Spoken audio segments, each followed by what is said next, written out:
Fellowship of the Broken, Making Sense of 12-Step Recovery by Angelo. Chapter 16. Understanding. The word understand can be taken literally to mean stand under. The etymology suggests various other interpretations, including stand in the midst of, or stand close to, or stand in the presence of. Whichever version we use, the implication is that understanding takes place when we shelter under something, or stand close to, in the midst of, or in the presence of something. We need to comprehend what this something is in order to get to the bottom of what understanding really means. The usual assumption is that understanding is personal and that it takes place in the ego mind. As you read these words, there will hopefully be a sense of understanding, and you will feel therefore that you have understood.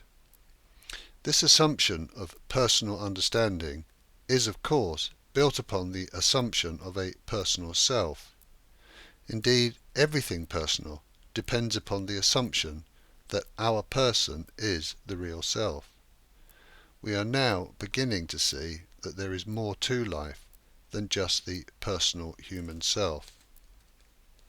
This may seem a surprising thing to say, but the personal ego mind is not actually capable of understanding. The function of ego mind, in the form of thoughts, images, emotions, sensations and sensory perceptions, does not include the capacity for understanding. The belief that understanding is a function of personal mind arises because we assume that the whole of mind resides in the human part of the human being. By denying the existence of consciousness, we have to conclude that the personal ego mind is all there is. Once we start to become aware of consciousness, then deeper understanding can arise.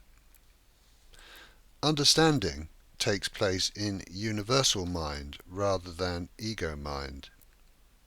Thinking takes place in ego mind as a limited form of consciousness processed by the brain.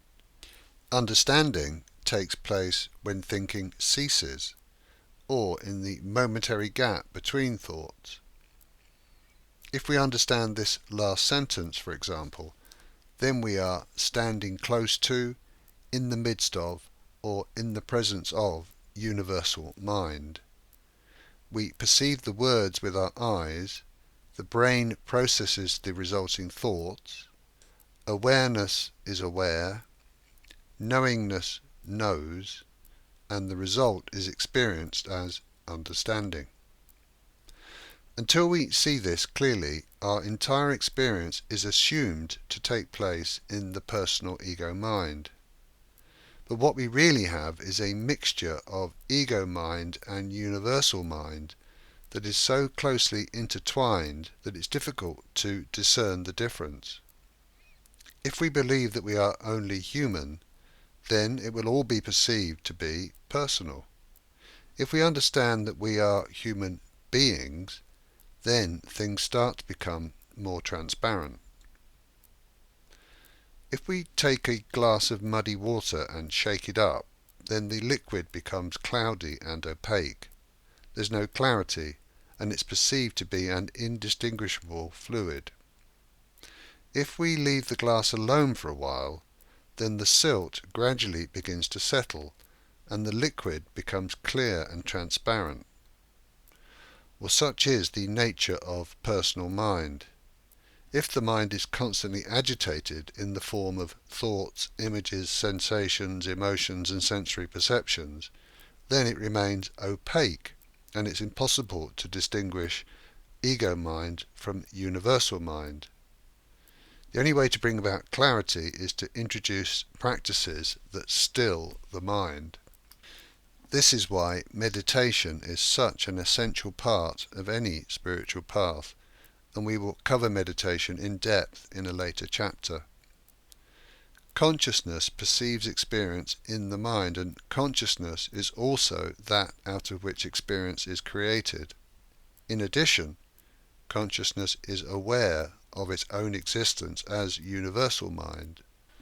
All of this seems to us to be one jumbled activity of our personal minds, because the clarity of consciousness has not been given the chance to emerge. The human mind craves knowledge, and humanity as a whole has discovered and created vast amounts of it. We seem to be able to store knowledge in our personal memories in the form of thoughts, images, emotions, sensations, and sensory perceptions. And such memory can be recalled at any moment, sometimes involuntarily. When memory takes place, it's actually a new thought, image, emotion, sensation, or perception arising in real time.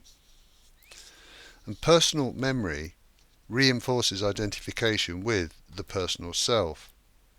Our memories seem personal because the memory is being processed with the identification of a personal self. And our personal life story is comprised of personal memories.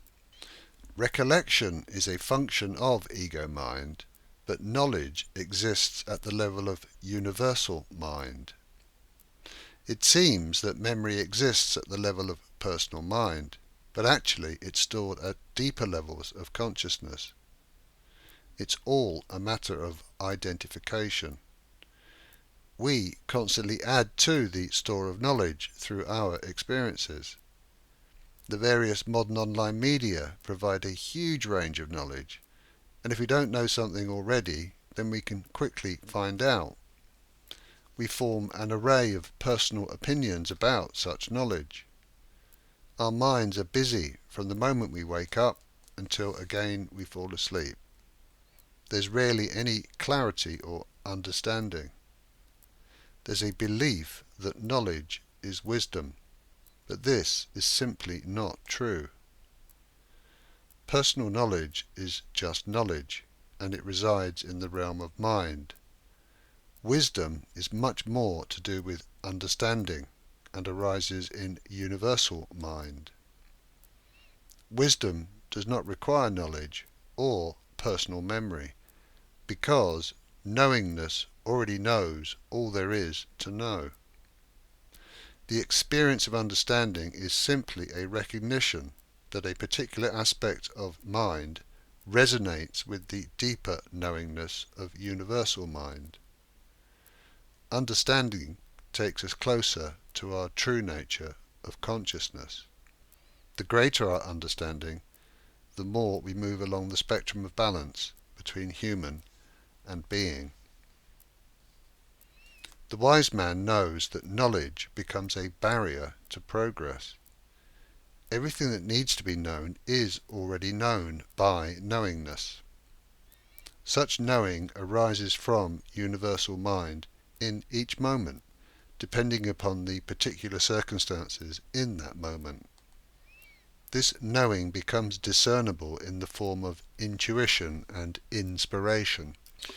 Both of these words indicate in themselves where the knowing is coming from.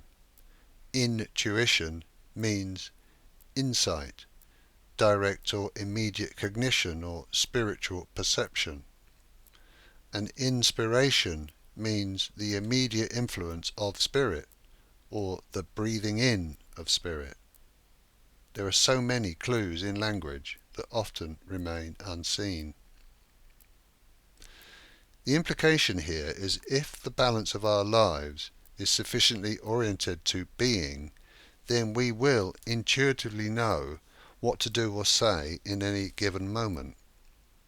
The human mind is not required in this respect. The personal ego mind has its role in terms of survival, but if we give the personal mind too much importance, then its busyness will obscure the intuition and inspiration that is readily available. The personal ego mind is part of the human body-mind instrument of finite perception. The mind is effectively a servant of consciousness. Yet we place mind in the position of master. We believe what we think because we identify so strongly with the personal ego mind. Thoughts are just thoughts. It's only when we give so much attention and importance to our thoughts that they become problematic. Indeed, our thinking is often the biggest block to making any spiritual progress at all. We think we know best, but in truth, we don't even know who we really are. Knowledge is helpful, but only if it leads to understanding. Knowledge alone will achieve very little. It's far better to be wise than clever. Understanding is wisdom, and wisdom only arises when we start to shift the balance from human to being.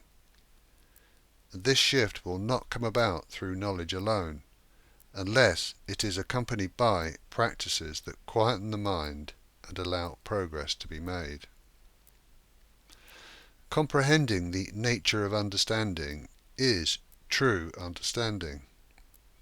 Wisdom is not personal, it just is. If we understand this, then we are moving closer to universal mind, and clarity is beginning to emerge.